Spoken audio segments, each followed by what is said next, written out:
Remettez s'il vous plaît le thème. Voilà, quelle église, quel message et quel type de serviteur. Donc, aujourd'hui, je préfère commencer par quelle église. Demain, par la grâce de Dieu, nous allons évoluer par quel message. Et peut-être les dimanches, on finit par quel type de serviteur. C'est très important de les aborder. Et si je dois commencer par répondre à la question de quelle église, j'ai beaucoup de points sur lesquels je vais insister. Mais je veux commencer d'abord par le premier point. Donc je donne la première réponse. Quelle église? Une église, une église des acteurs. Écrivez. Une église des acteurs. C'est-à-dire une église où tout chrétien est un acteur. Là, je veux faire la différence entre un acteur et un spectateur. Donc, si vous voulez bien écrire, vous diriez une église des acteurs et non des spectateurs. Voilà comment vous pouvez bien le noter. Et nous allons ouvrir la Bible dans Matthieu, le chapitre 25. Nous lisons du verset 14. Oh là là, le texte il est long, je ne pense pas qu'on va tout lire, jusqu'au verset 30.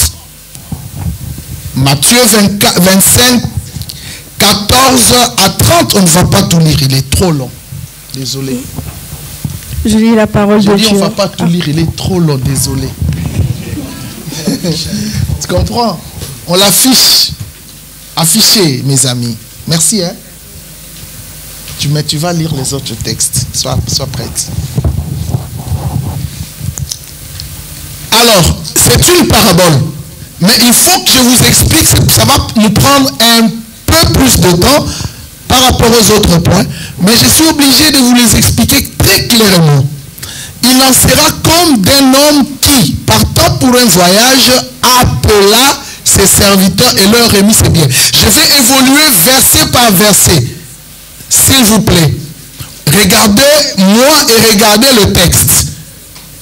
J'aimerais expliquer. Quelqu'un, où est la baguette de... Voilà. Ce qu'il faut que j'explique ici. Je suis empêché. Alors, regardez bien. Une parabole. C'est quoi une parabole? Aujourd'hui, je serai plus enseignant que prédicateur. Hier, j'étais en feu, mais aujourd'hui... Merci, papa, c'est gentil. Aujourd'hui, reposons-nous et suivons l'enseignement. Écrivez si vous pouvez écrire et puis à la fin peut-être poser la question. Jésus donne une parabole. C'est quoi une parabole? En fait, une parabole, c'est une métaphore, en français, figure de style, métaphore, qui veut dire ressemblance. C'est-à-dire, on compare quelque chose, une chose à une autre chose. Donc, Jésus utilisait beaucoup cette figure de style pour expliquer ses enseignements. Il en sera comme d'un homme. En fait, l'homme qu'il parle là, c'est lui. C'est lui-même Jésus. Qui partant pour un voyage. En fait, quand Jésus était sur la terre, il a fini sa mission, il devait retourner vers le Père. C'est ce que lui, il appelle voyage. Donc, c'est Jésus qui veut retourner vers son Père. Il dit voyage. Maintenant, suivez bien. Appela ses serviteurs. Appela ses serviteurs. En fait, Jésus veut rentrer vers le Père, mais il s'est dit, moi je m'en vais, mais sur terre, je dois laisser une armée. Et donc, l'armée que je dois laisser, il faut que ces gens-là, moi-même, je fasse quoi? Je les appelle. Donc, si vous pouvez noter, point 1 dans cette parabole, l'appel. Il faut que je les appelle.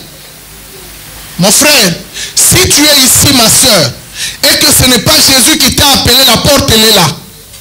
Go! Prends la route, va-t'en. Jésus a dit, personne ne peut venir à moi si mon Père ne l'attire. C'est-à-dire, ça ne servirait à on n'a pas été appelé par lui. Vous comprenez? Parce qu'il ne connaît que ceux qu'il a lui-même appelés. Et donc l'appel est indispensable pour ces gens qui devraient rester travailler pour Jésus. Et donc quand il appelle, maintenant ce qui m'a beaucoup intéressé, en fait Jésus, ici dans cette parabole, on a donné un nom des gens qu'il a appelés. Il appela qui? Ses serviteurs. Donc toute personne que Jésus a appelée était complétée. Non, je n'ai pas bien entendu. Serviteur. Je recommence. Et je te pose la question. Est-ce que tel que tu es là, crois-tu que tu as été appelé? Tu me diras, oh, certainement oui. Et donc je te confirme qu'en étant appelé par le Seigneur, toi là, qu'il a appelé, tu es qui? Serviteur. Alors regarde celui qui est à côté de toi, dis-lui, tu es un serviteur. Si c'est une femme, tu es une servante.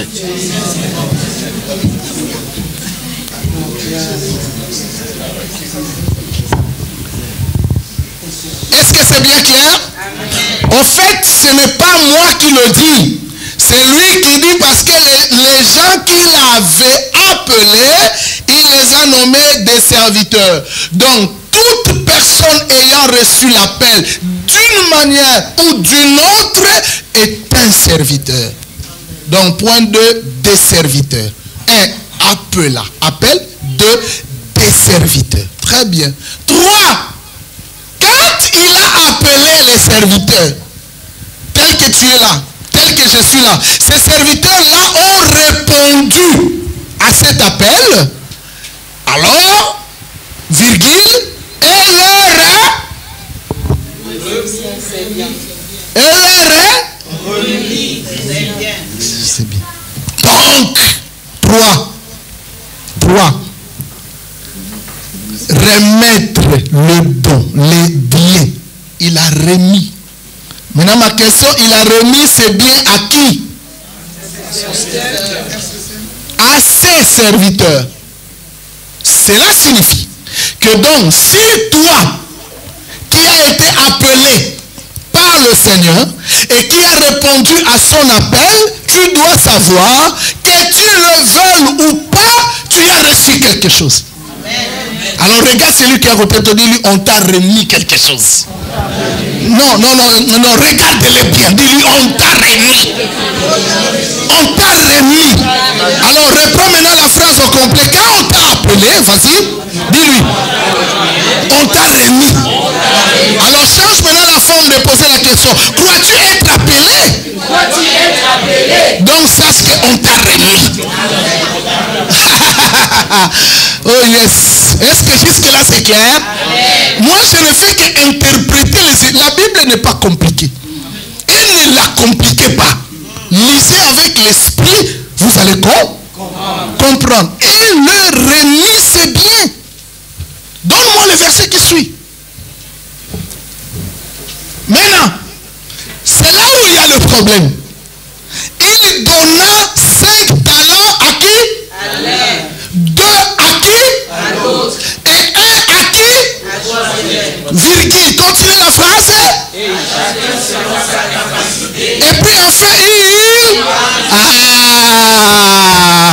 donc, le nombre de biens qu'il m'a donné, ce n'est pas le même nombre qu'il t'a donné. Ce que j'ai, tu ne l'as pas.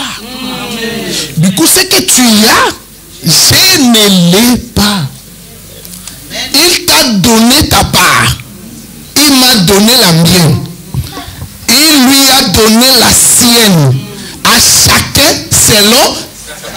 C'est-à-dire, ma capacité n'est pas. En fonction de ma capacité, il m'a donné ce que je dois gérer. En fonction de ta capacité, il t'a donné ce que tu dois gérer. Donc ne regarde pas ce que j'ai. Parce que ça ne dépend pas de moi, de lui, mais de la capacité qui est en moi. Du coup, je ne regarderai pas ce que tu as, parce que ce que tu as dépend aussi de la capacité que tu as. Diversité. diversité des capacités et diversité du nombre des biens. Aïe, aïe, aïe, aïe, aïe, aïe, aïe. Ça commence à devenir un peu clair, hein? C'est déjà clair. Donc, ne me dis pas que tu n'as pas. Tu y as, mais simplement c'est différent de ce que j'ai. Donc, tu ne peux pas faire ce que je fais et je ne peux pas faire ce que tu fais. En plus, tu dois faire ce que tu fais en fonction de ce que tu as et je ferai ce que je dois faire en fonction de ce que j'ai. Donc, maintenant que je vous enseigne, j'utilise ce qu'on m'a donné. Regardez bien, je vous enseigne. Cet enseignement-là, je ne suis pas né avec ça. Quand on m'a appelé, on a pris cet enseignement, on l'a déversé en moi. Donc quand je lis les versets, on peut lire tous les deux les versets, les mêmes versets. Mais c'est que moi je vais comprendre, Yaya. Tu peux faire 20 ans, tu ne les comprendras pas. Parce que c'est un don. Capacité. Ah, papa, la Bible elle est bonne. Elle est succulente. Elle est merveilleuse. C'est une perle. Regardez maintenant. Moi là, devant vous, je suis en train d'utiliser ce qu'on m'a donné. Mais toi tu es assis, hein? Bien en train de bénéficier mon don. Donc là tu es en train de bénéficier mon don. Tu es d'accord avec moi? Mais il faut que moi aussi je bénéficie de ton don, non? Mais toi là, tu as pris ton don, on le verra, hein? Tu l'as caché. Malheureusement. On te demandera compte. Maintenant, regarde, je vais vous donner un conseil. Quand nous regardons, en donnant, on a compris que selon la capacité, mais le nombre diffère d'un serviteur à l'autre. C'est-à-dire qu'il y a ceux qui ont reçu plus, ceux qui ont reçu moins, et ceux qui ont reçu moins. Voilà maintenant mon conseil. Que celui qui a reçu plus ne méprise pas, ne minimise pas, ne ridiculise pas celui qui a reçu moins. Pourquoi? Parce qu'il ne l'a pas demandé.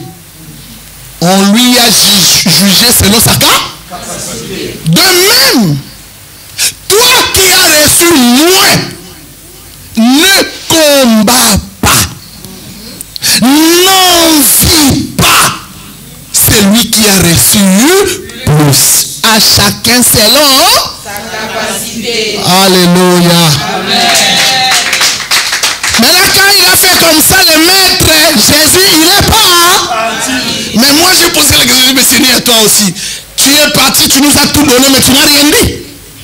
Tu m'as donné, mais tu n'as rien dit. Il faut me dire pourquoi tu m'as donné. Continuons, le verset qui suit. Aussitôt, ça commence à devenir intéressant. Celui qui avait reçu 5 talents s'en alla et le fit valoir. La valorisation. Et le fit valoir, c'est quel verbe? C'est verbe? Mais après tu vois en France, non, vous êtes en France. Les élèves, les étudiants, donnez-moi le verbe. Le verbe est valoriser. Mais ce verbe, il peut aussi être compris par valoir. Il nous donne le substantif valeur. Vous comprenez? Donc utilisez les deux verbes. Valoriser ou valoir, comme vous voulez. Mais valoriser c'est mieux, ça donne. Amen, amen, amen. Maintenant remarquez, parmi ceux qui ont reçu, moi je les divise en 2 groupes. Le groupe de ceux qui ont valorisé et le groupe de celui qui n'a pas valorisé. Alors, je vous donne les synonymes de valoriser. Aussitôt, celui qui avait reçu les 5 talents s'en alla et les fit développer, cultiver, ajouter, multiplier, rentabiliser, fructifier, capitaliser, fructifier. Ok? Donc, prenez tous les synonymes. C'est-à-dire, on lui a donné un fonds de commerce. Quand tu reçois le fonds de commerce, tu fais quoi avec ça? Tu multiplies. C'est-à-dire, tu mets ton fonds en valeur. Moi là, en train de vous enseigner, je vais toujours donner mon exemple. En train de vous enseigner, je suis en train de mettre mon capital de base en va. Preuve, vous êtes là bien assis. Pendant une heure, je serai longtemps debout, votre serviteur. Vous serez confortablement assis et qui va souffrir du dos? C'est moi le doulos.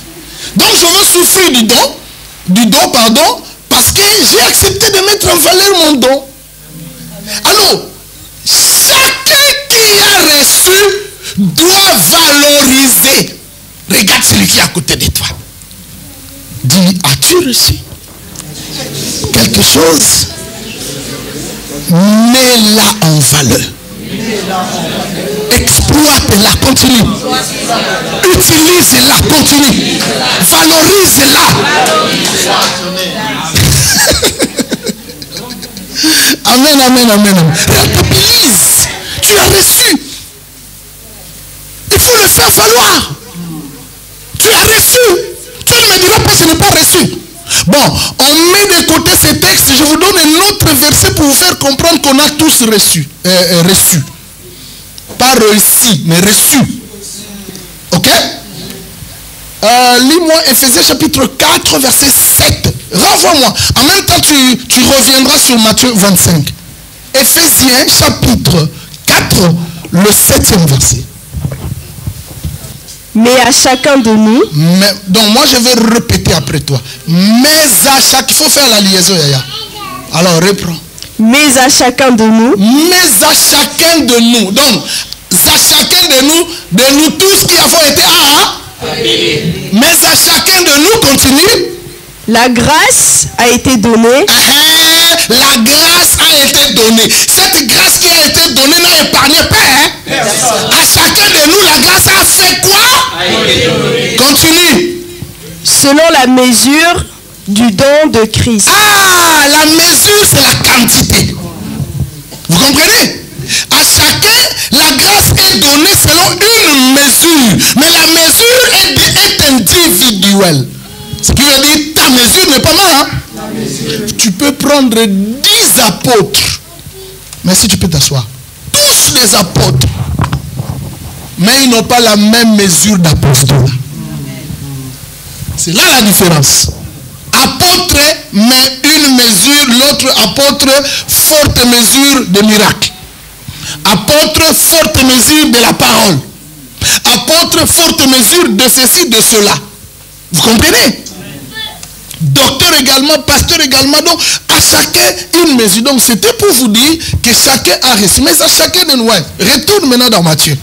Selon la mesure du don. Donc, chaque don a une mesure. Et la quantité dépend de celui qui donne le don à chacun. Maintenant, verset qui suit. 16. Aussitôt, c'est lui. Et puis maintenant, remarquez, quand il les fit valoir, il a fait quoi? Il a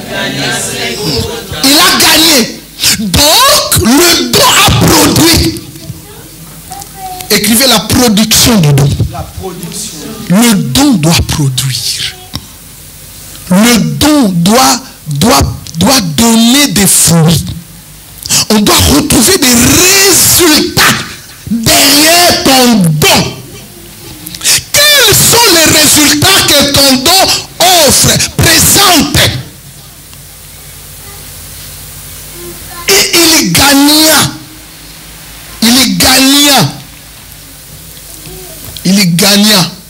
Mais je peux aussi prendre ça, je le mets dans un autre sens, papa. Parce qu'on parle, le verbe gagner, il est substantif gain, bénéfice. Vous comprenez? Donc tout ce que Dieu nous donne, il y a un gain. même pas les gains spirituels, il y a un gain matériel. Il y a un gain financier. Pourquoi? Parce qu'on parle de la banque dans ces textes. Le talent que Dieu t'a donné, je dis bien le talent que Dieu t'a donné, derrière ça, il y a l'argent. Je ne dis pas que tu dois rechercher l'argent, mais dès que tu comprends, parce qu'en dehors, il faut imaginer, les talents, ce n'est pas seulement spirituel. Il y a les talents manuels, il y a les talents intellectuels, il y a les talents physiques, il y a les talents spirituels, il y a les talents moraux, il y a le talent entrepreneurial. Les talents sont divers. C'est quelque chose de le découvrir. Mais dès que tu découvres ton talent, les gains est dans ces talents. Amen. Tu comprends? Hein? Mais il y a des gens aux États-Unis qui sont devenus des riches à cause de la taille. Hein? 2 mètres, il dit je dois exploiter ma taille. NBA. Et il devient grande star, richissime. Il a exploité quoi? Sa taille. Kim Kardashian, qu'est-ce qu'il a de spécial? Il a exploité la bombe. Talent physique. Elle est milliardaire. Donc tu peux comprendre qu'est-ce qu'on t'a donné, tu le mets en valeur, tu as l'argent.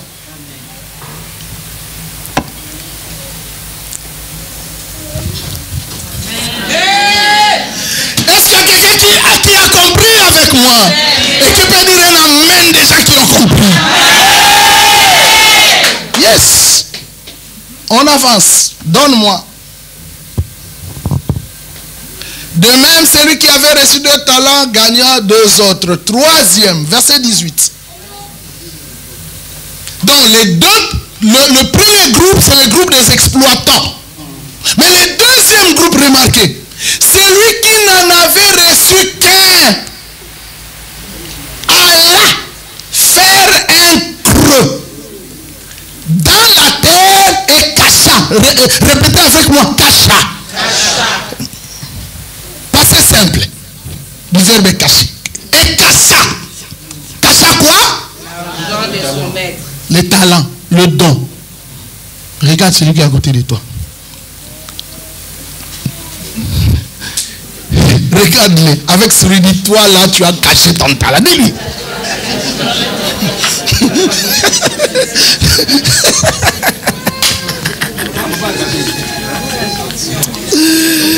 Reçois. Toi, tu as caché. Comment tu peux comprendre que tu as caché? Tu es à l'église, mais on dirait que tu n'es qu'un observateur de choses. Donc toi, tu entres, tu finis de prier, au revoir pasteur, et tu rentres à la maison, oubliant que tu as un don. Et qu'est-ce que tu fais avec ça? Tu l'as enterré. Quelle église? Pas l'église des spectateurs, mais l'église des âmes. C'est-à-dire dans l'église, tout le monde doit avoir un rôle. Je ne dis pas un poste. Ne cherchez pas un poste, cherchez un rôle. Les gens viennent à l'église pour le poste. Mais cherchez un rôle. Un rôle ou une fonction. Le pasteur dit, mes amis, si vous comprenez ce message et que vous l'exploitez, vous serez la plus grande église de la ville du monde. Je vous dis la vérité. Parce que même pour évangéliser, le pasteur ne dirait pas qui veut évangéliser. Chacun comprend que moi j'ai un don d'évangéliser. Alors je dois aller au coin, je vais gagner 2 âmes. Il exploite ce qu'il a. Exploite ta beauté. Tu as toujours des gens qui te dérangent. Mais profite de ces dérangements pour les gagner à Jésus, n'est-ce pas? Mais c'est un don que Dieu t'a donné, Yaya. Amen. Qui a compris? Moi. Alors dis avec moi, j'ai reçu quelque chose. J'ai reçu quelque chose. Même si je l'ai enterré, aujourd'hui je le déterre. Et j'ai compris que je dois le valoriser. Au nom de je dois le mettre en valeur, mon ami. Tu as caché. C'est pourquoi tu ne fais rien. Pour toi, tu crois que ça c'est une révélation. Hein? Vous croyez que l'église c'est je viens prier, Seigneur, merci, et je rentre. Et tu attends que le pasteur te dise, viens ma soeur, tu vas faire. Non, tu n'as pas besoin que le pasteur. Vous savez, je vais vous dire une chose. Il y avait dans une église une vieille dame. Une des grandes églises, je dis bien grandes églises au Nigeria, une vieille dame qui s'asseyait au fond de l'église, très âgée, que le pasteur connaissait, mais pas trop bien. Vous savez, il y a des gens que vous connaissez juste par le visage, hein? Mais au fond, vous ne la connaissez pas. C'était comme cela. Un jour, Dieu a envoyé son ange pour donner un rêve, un songe à son serviteur. Écoutez le contenu du songe. Le pasteur dort. La nuit, il se retrouve devant le trône de Dieu, le jour du jugement. Et il voit cette dame-là être appelée par le Seigneur avant lui. C'était pour les récompenses par rapport au travail qu'ils ont tous fait quand ils étaient sur la terre. Et il constate que la couronne que le Seigneur avait remise à cette dame était plus grande, plus jolie que la petite couronne que lui, l'homme de 5000 membres, avait reçue. Il a commencé à discuter, dis avec moi, à discuter avec le Seigneur. C'est dans le songe. Il dit, mais c'est pas possible, Seigneur. Elle là, c'était une des fidèles de mon église, je la connais. Elle n'était qu'une dame qui s'asseyait là au fond. Mais pourquoi elle peut recevoir plus grande couronne que la mienne? Le Seigneur lui dit, écoute, je vais te dire une chose. Tout ton ministère, depuis que tu l'as commencé, a été soutenu par l'intercession de cette femme. Amen. Pendant que tu étais en jeûne, en campagne, pendant que tu avais des signes, dès qu'elle entend une annonce comme quoi le docteur Kama va venir au séminaire, elle entre en jeûne et prière pour soutenir. Elle ne disait à personne, mais moi, son Dieu, je voyais. Donc je t'informe que la puissance de ton ministère est le soutien de la prière de cette dame veuve que tu voyais au fond là de ton église. Le pasteur s'est mis à pleurer. Il sursaute, c'est le rêve. Le matin, le dimanche, elle va chercher cette dame. Écoutez bien. Elle arrive après le culte et dit, ma soeur vient. La dame entre au bureau. Elle le regarda, elle dit, qu'est-ce que tu fais pour Dieu? Et la dame lui dit, pasteur, aujourd'hui tu as annoncé qu'il y a un séminaire. Tu l'as annoncé il y a quelques jours. Depuis que tu l'as annoncé, moi je ne mange pas. Je ne dors pas sur mon lit. Je suis à même le sol toutes les nuits pour soutenir ta convention. Le pasteur est tombé. Il a pris cette dame dans ses bras. Il a commencé à prier pour elle et il a écrit un livre. Ma couronne peut être moindre que la tienne. Tu n'as pas besoin que le pasteur te voie. Tu n'as pas besoin d'une chaise. Tu n'as pas besoin de ça. Tu as besoin de servir. Qu'il ne te voie ou pas, qu'il te connaisse ou pas, il y a quelqu'un qui te voit. Il y a quelqu'un qui te connaît. Satisfais-le plutôt. Vous avez compris? On continue. Longtemps après, le maître de ses serviteurs revint et leur fit rendre compte. Dis avec moi, rendre compte. Donc je t'informe que tu as un problème. Regarde celui qui est à côté de toi. Dis-lui, tu as un problème. Repose la question. Quel est ce problème? C'est que ce jour-là, dis-lui.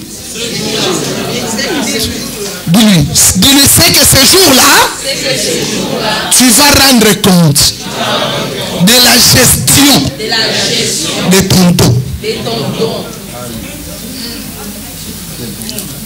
Entre ceux qui ont intérêt et ceux qui l'exploitent, chacun va rendre compte. Comment tu as utilisé l'argent du maître, le don du maître, les talents du maître. Comment tu l'as utilisé? Regarde maintenant. Elle fit rendre compte. Continue. Le premier vient. 20.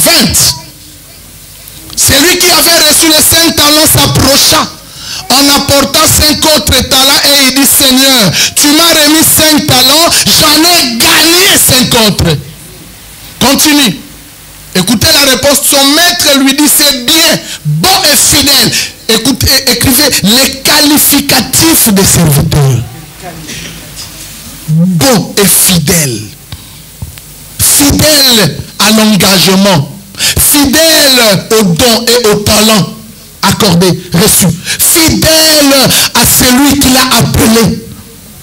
Serviteur fidèle. Tu as été fidèle. Il reprend 2 fois le mot fidèle. Tu as été fidèle en peu de choses. Je te confierai beaucoup. Conséquences.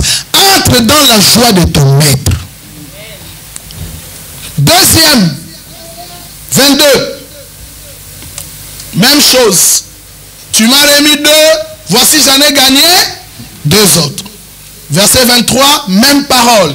Son maître lui dit, c'est bien, bon et fidèle serviteur.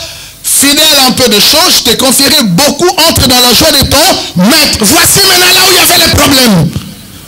Le verset qui suit, celui qui avait enterré, écoutez bien, celui qui n'avait reçu qu'un seul talent s'approcha ensuite et dit, oh là là là là là là, lisons tous ensemble, je savais, allons-y, 1, 2, 3.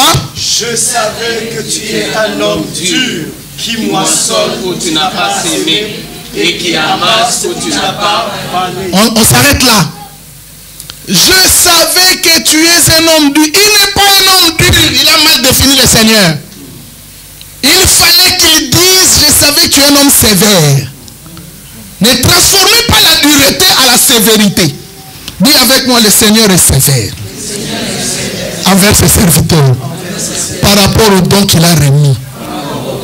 Il n'est pas dur, mes amis. Il est sévère. Maintenant, lui, il considère la dureté comme la sévérité comme une dureté. Écoute maintenant sa réaction. Qui moissonne où tu n'as pas semé. C'est vrai. C'est vrai. Quand le Seigneur te donne la sémence, il ne te donne pas la moisson. Il te donne la sémence. La moisson que lui viendra chercher ne sera que la conséquence de la manière dont tu vas utiliser sa sémence. Donc, si tu as la sémence, tu ne la sèmes pas, il n'y a pas moisson. Ok? Voici un exemple. Tu t'assieds là. Excusez-moi les évangélistes, je n'attaque aucun évangéliste. Tu prends les cravates, le costume, chaussures, évangéliste. Nous à l'époque, à qui on les appelait évangélistes, c'est du 20e siècle. Maintenant c'est le 21e siècle, évangile. Moi je suis un évangéliste. Ok. Tu es un évangéliste.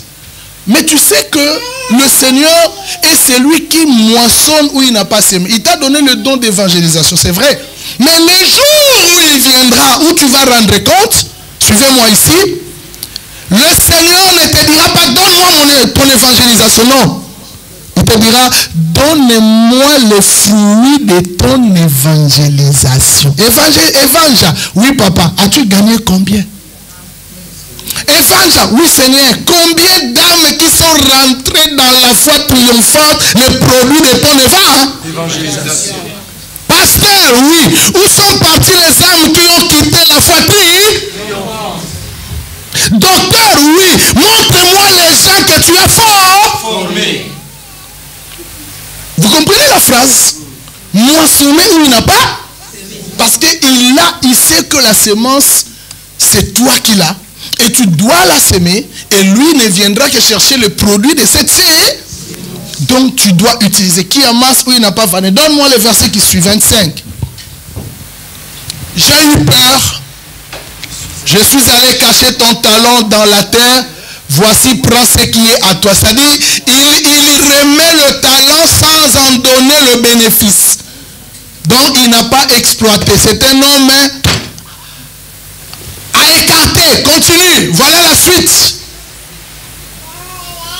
Son maître lui répondit, serviteur méchant et paresseux. Tu savais, et c'est vrai, hein, que je moissonne où je n'ai pas semé. Et que j'amasse ou je n'ai pas vanné. Verset 27. Il te fallait donc remettre mon argent où? À la banque. Yaya. C'est une parabole économique. Une parabole financière. Parce qu'il y a la notion de gain, la notion de la banque.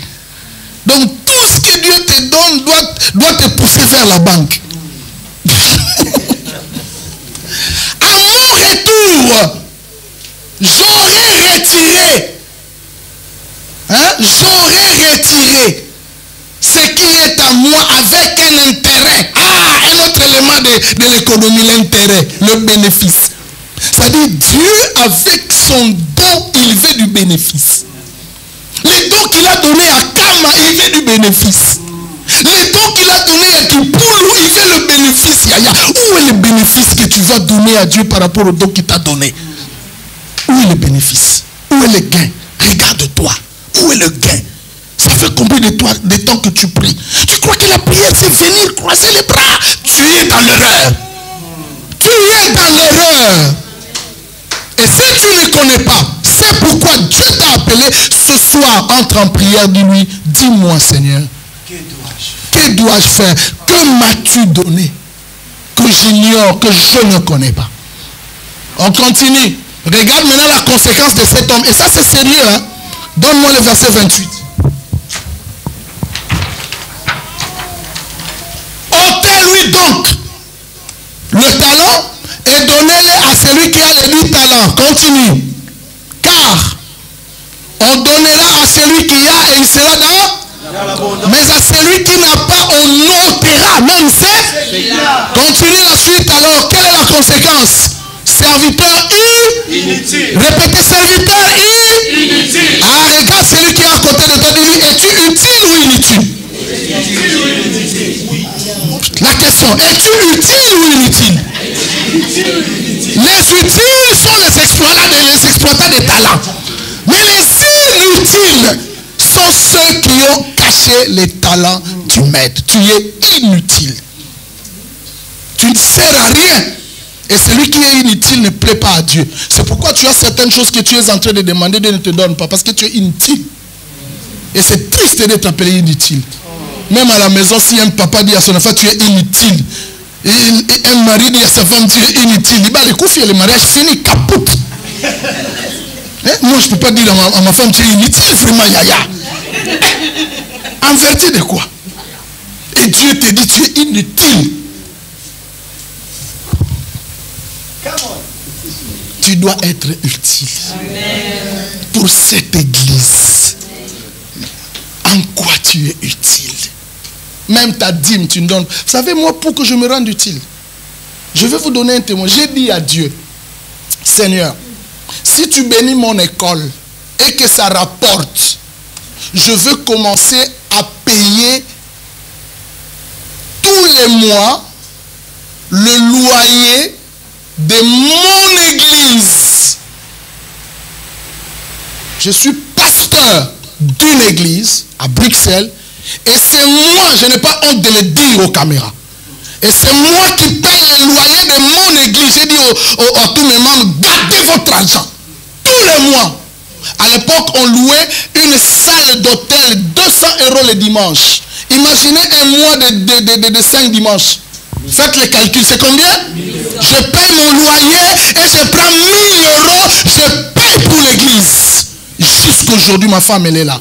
Je paye le loyer de mon église. Tu vas dire quoi? Les pasteurs, des volets de l'argent, c'est seulement les dîmes.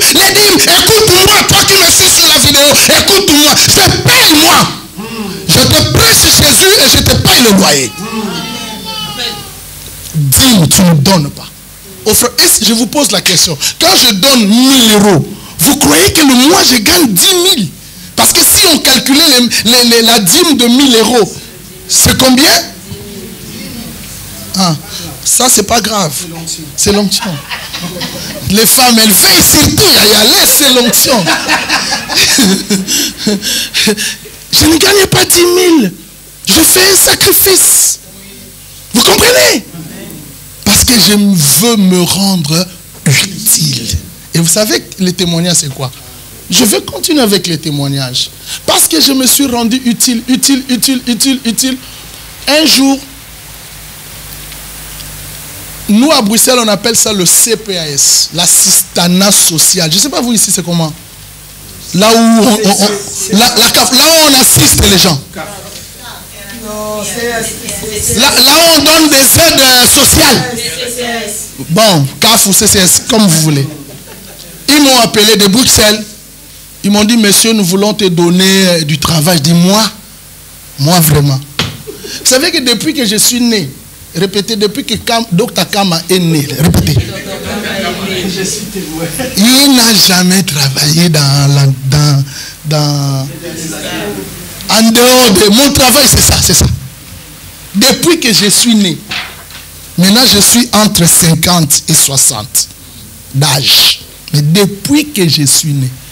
Et on m'appelle, tu as un diplôme de master d'une université de l'Europe. Rends-toi utile.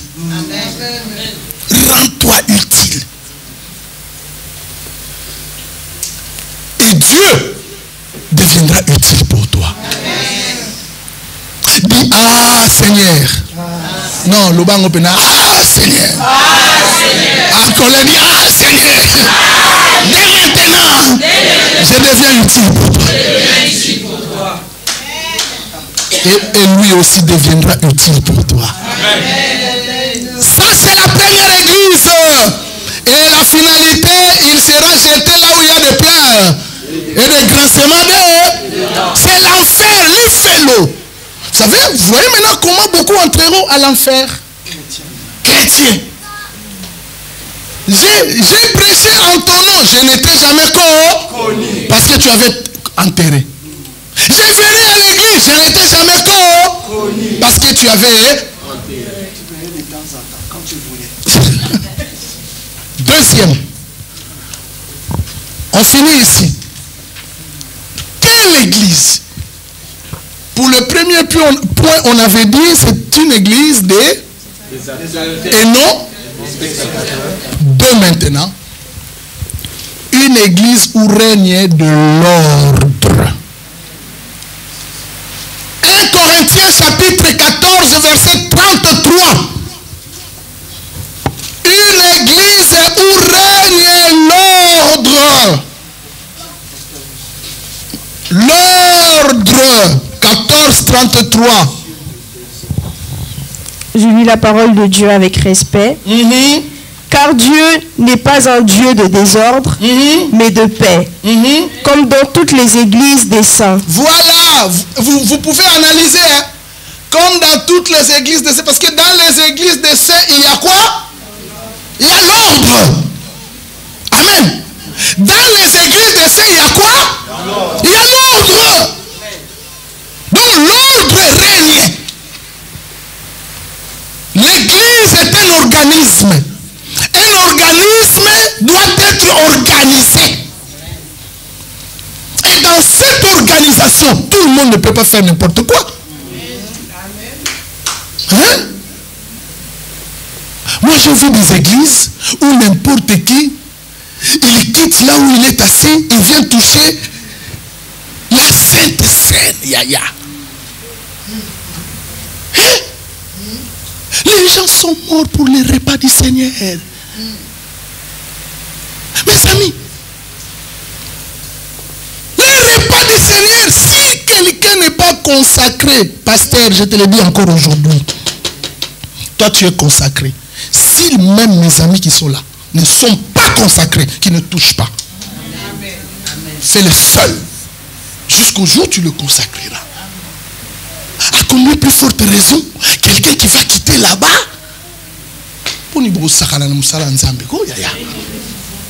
pourquoi vous voulez badiner, jouer?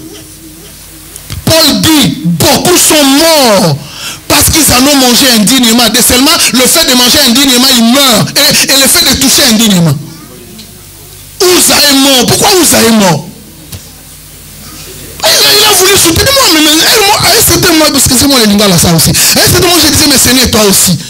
L'arche s'est penchée dans la position de tomber. En plus, il était sacrificateur. Mais malheureusement, ce n'était pas son tour. Et dans la loi de la sacrificature, tu es sacrificateur, mais si ce n'est pas ton tour, ne touche pas. Qui es-tu?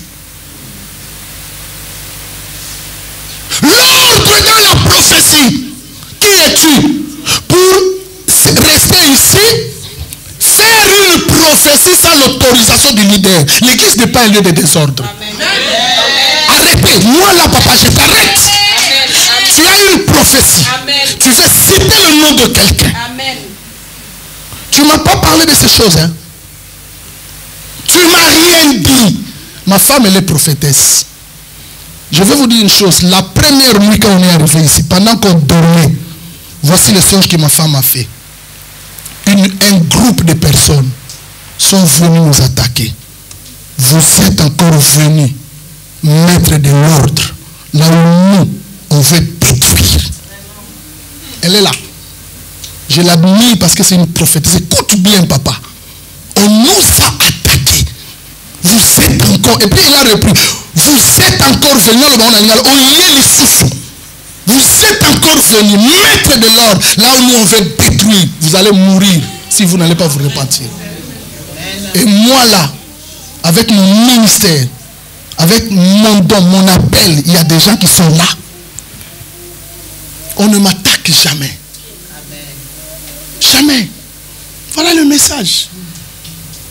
Vous avez une prophétie avec un nom de quelqu'un, même si vous êtes là, même si vous êtes là, même si vous êtes là.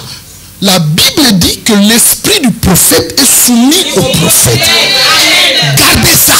Amen. Reçois l'autorisation. Et toute prophétie n'a pas besoin d'être prononcée le même jour. Il y a des prophéties que Dieu va préparer le cœur de celui qui le reçoit avant de le donner. Ce problème de prophétie, papa, ça détruit des églises.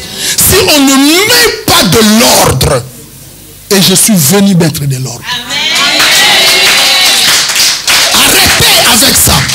Personne ne me dira que le don est plus que lui. Il doit le dire ou elle doit le dire absolument. C'est un mensonge. Amen. Et derrière ça, c'est l'esprit de la destruction. Amen.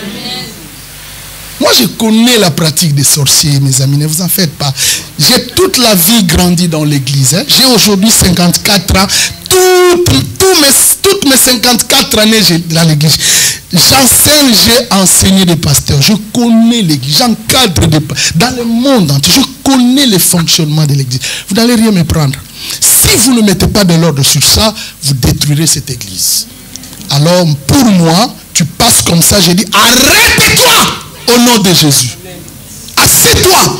L'esprit du prophète est soumis au prophète. Désormais, tu as un message prophétique, passe-le là-bas. C'est lui qui va le communiquer dans la sagesse. Je ne détruis aucun don. Au contraire, j'arrange les dons. Pour que le don soit utile. Une église d'ordre. C'est une église où tout le monde peut faire quelque chose. Si on dit être ordonné. Mais être ordonné, c'est suivre l'alignement. Tel que le pasteur le dit. Vous êtes dans des départements. Là maintenant je suis en papa. Même demain samedi, j'ai les fascicules ici des choses que j'ai dit. Ah là là là là là. Le Seigneur m'a inspiré. En fait, le Seigneur a compris le problème de cette ville. Et je sais qu'il m'a envoyé.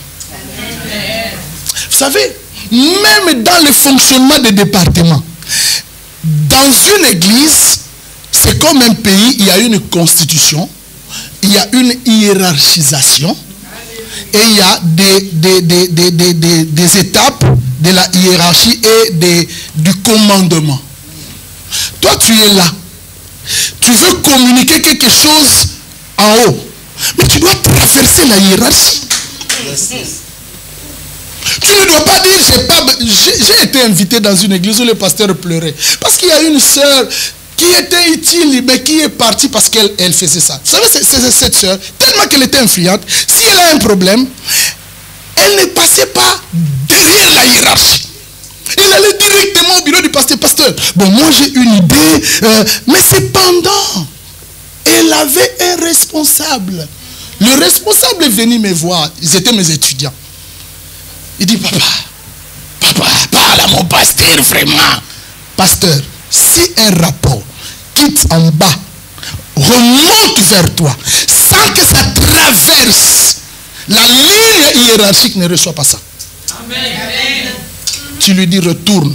C'est celui qui est responsable de ton département qui doit apporter le message. Je dis bien, une église est d'ordre. Une église est d'ordre.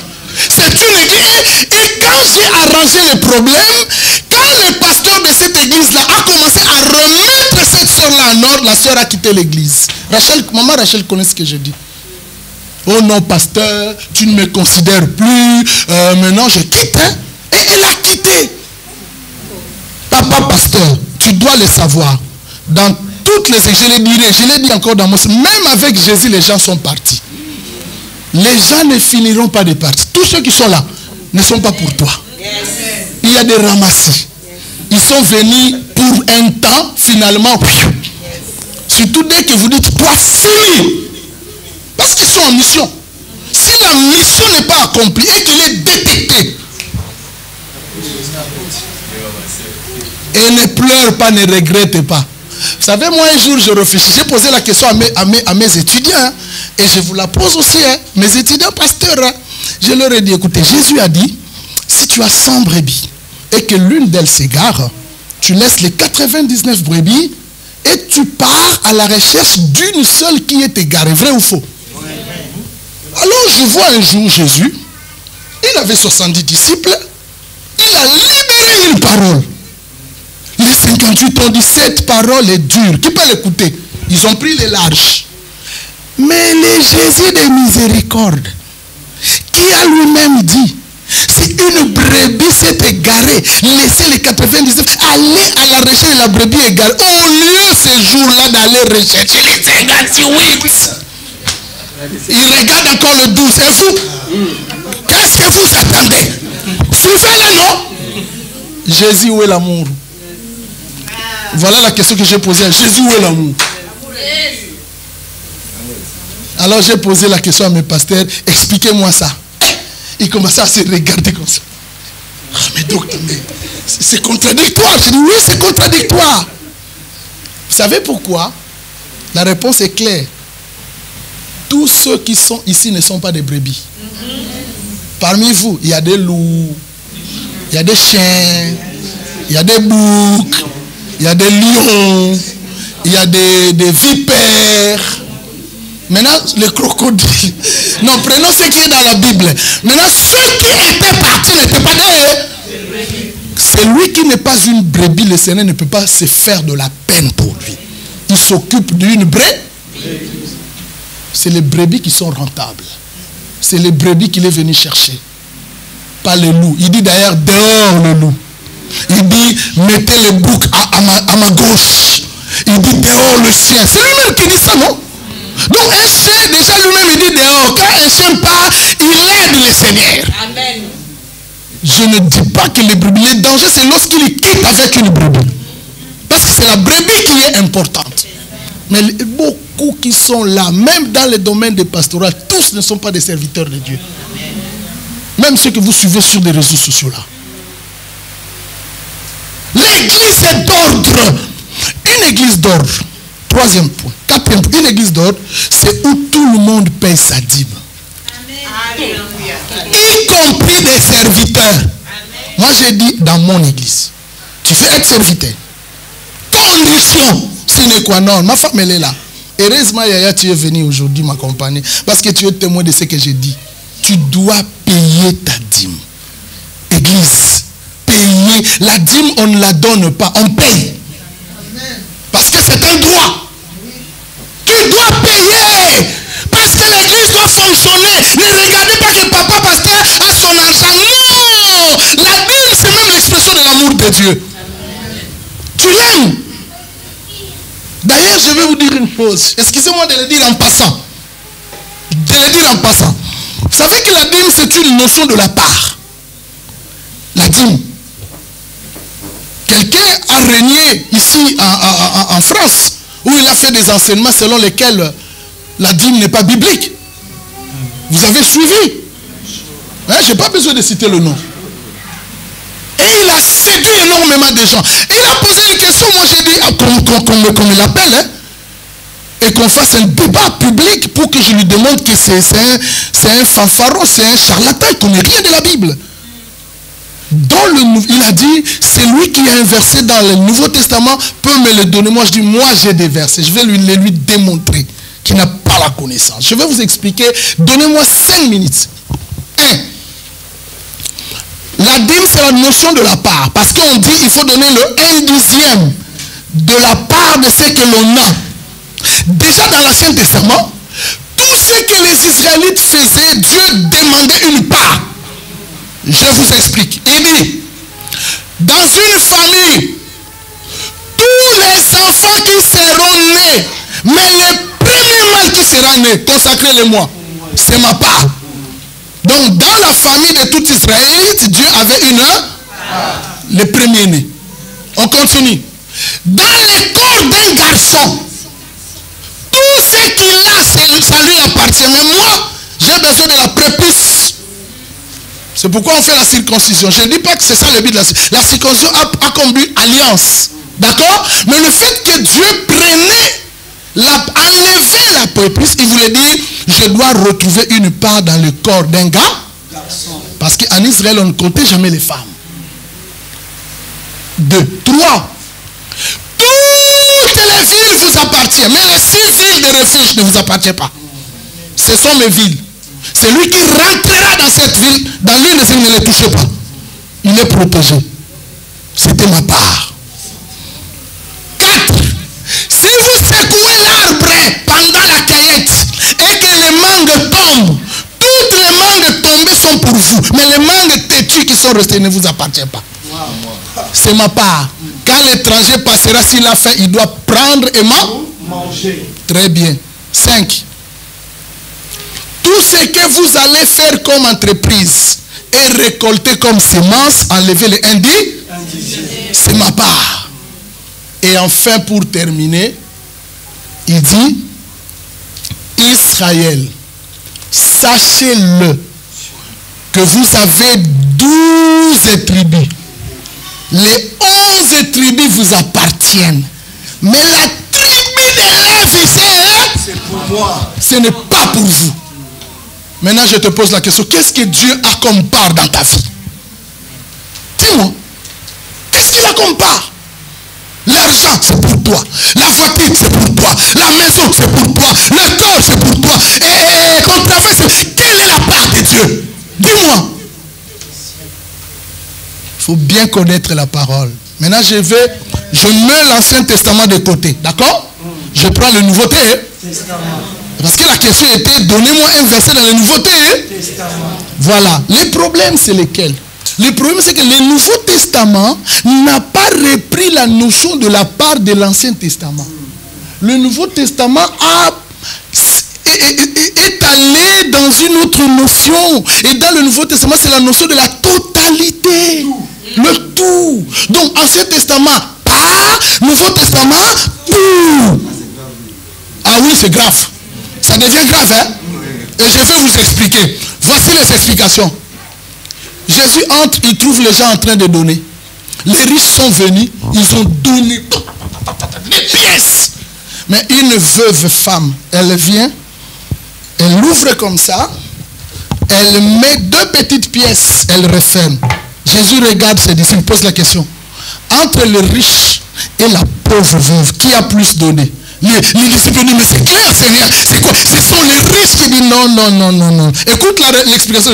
Il dit, les riches ont donné de leur superflu. Dis avec moi, superflu.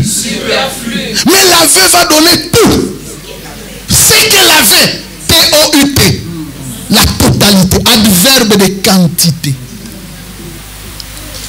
Mais je vais vous expliquer maintenant. Entre le tout et la totalité. En fait, le Seigneur ne regarde pas ce qu'on donne. Il regarde ce qui reste quand on a donné. C'est-à-dire, j'ai donné, oui, mais qu'est-ce qui est? Je suis allé au dictionnaire pour chercher la vraie définition du mot superflu. Écoutez ce que le dictionnaire me dit. Le dictionnaire me dit, le superflu, c'est ce que l'on a de trop que l'on cherche à s'en débarrasser. J'ai dit, oh là là. Donc les riches, je donne l'exemple, le président Macron appelle Kipoulou, il dit j'ai un don de 100 000 $. Kipoulou commence à sauter, mais que représente 100 000 € dans le compte du président Macron? C'est un superflu. Deuxième exemple, un homme riche est venu vers Jésus. Seigneur, que dois-je faire pour hériter le royaume? Jésus lui dit comme on m'a dit, depuis mon enfance, j'obéis.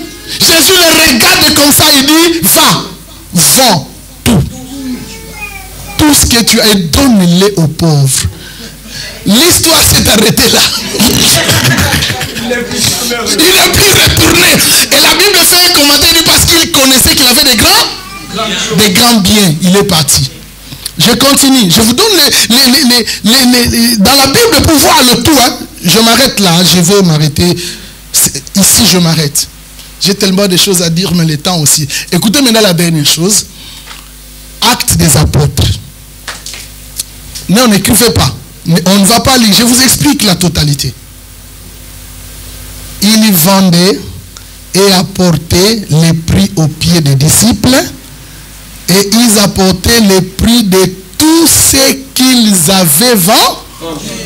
Preuve, Ananias et Saphira sont morts parce qu'ils voulaient retourner dans l'Ancien Testament en cachant une partie et en amenant une autre. Ils sont morts parce qu'ils avaient oublié que le Nouveau Testament n'avait plus besoin d'une part. Il faut le tout. Ils sont partis. Et dernier verset, que celui à qui l'on enseigne fasse part de tous ses biens. Bon, donc, maintenant, toi tu gagnes 1800 €, exemple, amène tous les 1800 ici.